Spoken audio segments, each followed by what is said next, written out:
my name is Heidi Kirk. And my name is Derek Rasner. Our first story of the year is one concerning a rather controversial subject. Well, controversial everywhere except for Eureka Springs. Here we have a story on whether or not high school students are too old for Halloween. What's the age cutoff on trick-or-treating? I think it's, maybe middle school. I don't know too many high schoolers when I was growing up that went. I don't know. So maybe it's different here. I grew up somewhere else, so. I do not think high schoolers are too old for Halloween. I think it's just like the one thing they have to connect with staying a child instead of actually having to grow up, which I feel like none of us actually want to do. They're not too old because no one's too old for candy or dressing up and not being called names. No one's too old for Halloween. Everybody should be able to dress up. I go trick-or-treating every year, and I'm 16, so I'm gonna go until I die. I don't really think that they're too old for it because, we've been doing it for a long time and it's more like a tradition whenever, you go out and do it with your family every year or whether it's with your friends. High schoolers like to have fun. I mean, I do Halloween too, and I know it can be a little weird for little kids, and I've seen the look on their faces as big dude running around with a box of candy. I mean, maybe not in the younger grades like freshman, sophomore year, but during your junior and senior year, that's where you kind of need to start growing up, I think.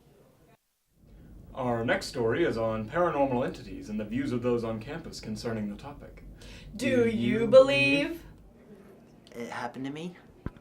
I think everyone's answer is after an experience they had, which one that I had definitely changed my mind. They've interacted, I guess.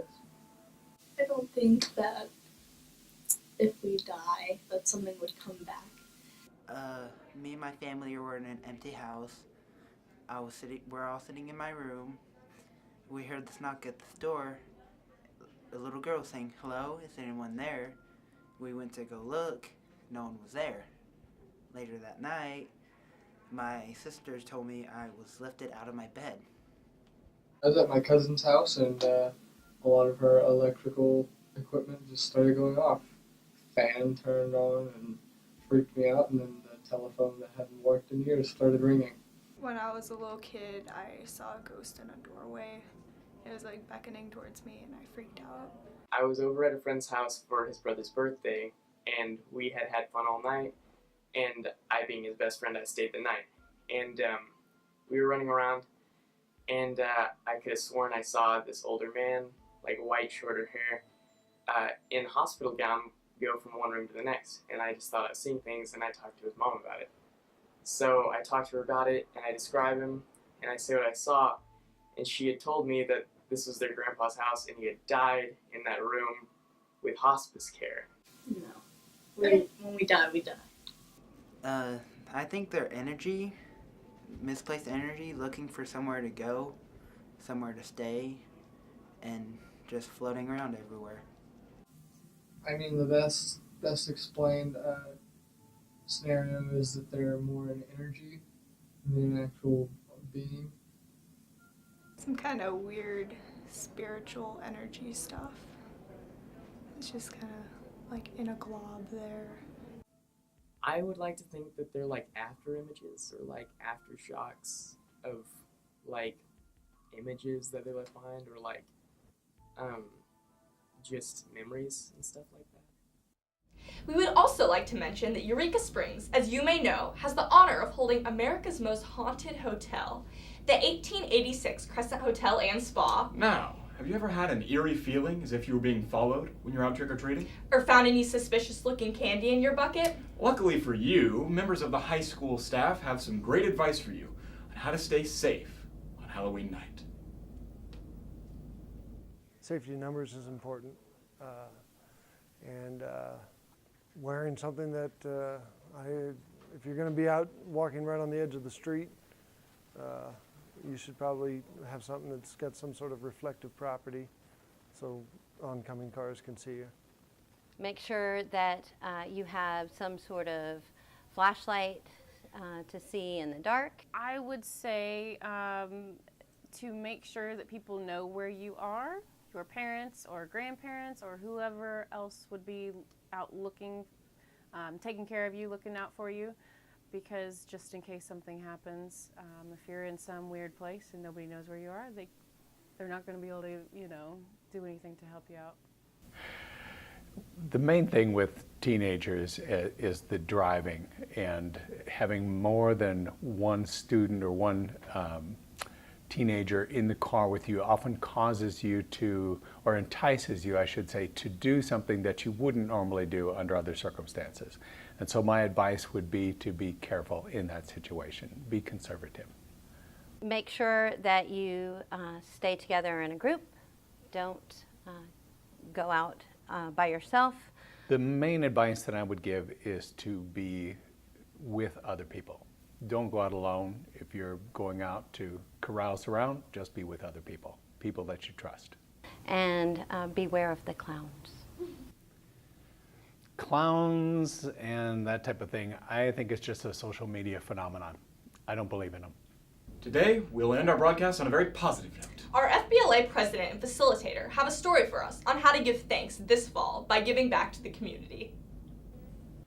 Hi, you guys, I'm Alex Ortega, and today I'm going to talk to you guys about how Ms. Sullivan and I in FBLA and DECA are going to be setting up Thanksgiving baskets that we've done for about 15 years now. And every year we try to raise the maximum amount of turkeys that we can have donated to us from Hearts. And this year we're trying to raise 35 baskets for our community for people who usually don't have a Thanksgiving dinner. So in the baskets we're going to have a turkey, non-perishable items, and then we're going to include a gift card where people can use it to go to Hearts and buy their perishable items like cheese and milk and fruits and vegetables. And I'd like to give a special thanks to Ms. Courtney's class for actually being the first to help us with this donation process. And they've already brought in some non-perishable items that we get to put in the baskets. And you know, if you guys are out around at Hearts this weekend or in the week with your parents, you know, just think about FBLA and DECA and the community and try to, you know, just donate a little bit. Anything's helpful.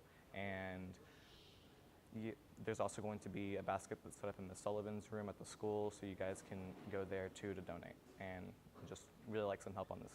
Thank you guys. Thank you for tuning into this ESHS News broadcast. This is DJ Rasner and Heidi Kirk signing off.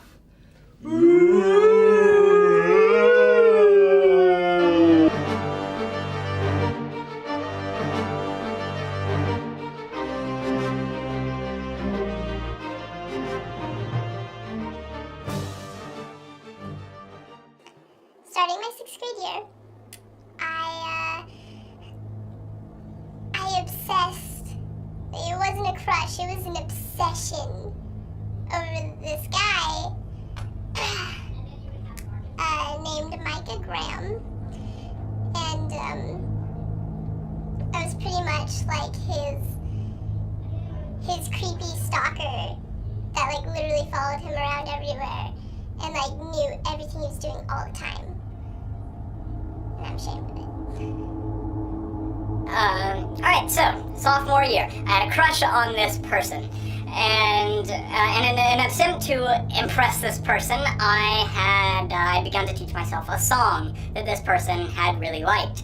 And so one day, I was playing this song, and this person had overheard it, and she simply approached me, looked at me, said no, and then walked away. I still have not finished learning the song to this day. Ever since my freshman year of high school, I've had an obsession with guys going into the military based on the movie Dear John. It's happened with 2 who are very unattractive. But I just can't help it. And anyway, yeah. So, I was at my then best friend's birthday party, see, and she had a big thing for zombies, and so she put on this zombie film or whatever. But another guest at that party, who I happened to know to be of a, how should we say, very unchaste in demeanor, approached me at the back of this darkened room. We were watching this film, and well, we made out. And then afterwards, I felt so bad about it because my friend at the time was I was a female as well. I felt so bad about it that I locked her in the bathroom rather than see her again at the party before I left. That is also the reason why my then friend is my then friend. But besides distances, yeah, and that's about it. Okay, so my freshman year had the biggest crush / obsession in the world on a man who was a junior, and his name is Tony Balsamani. And it was really bad. It was so bad. Okay. So I'm a very lazy person. Okay. So one night, I finished off a bottle of tea in bed, and I went to sleep. Well, I was so lazy when I woke up in the middle of the night, having to urinate, I decided the best idea was to take the bottle and pee in the bottle.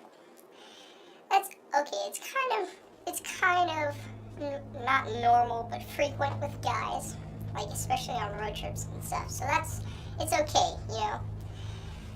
And then I woke up the next morning and I was getting dressed, and I realized I was really thirsty. So I bent down and I grabbed a bottle of tea and I started to drink it.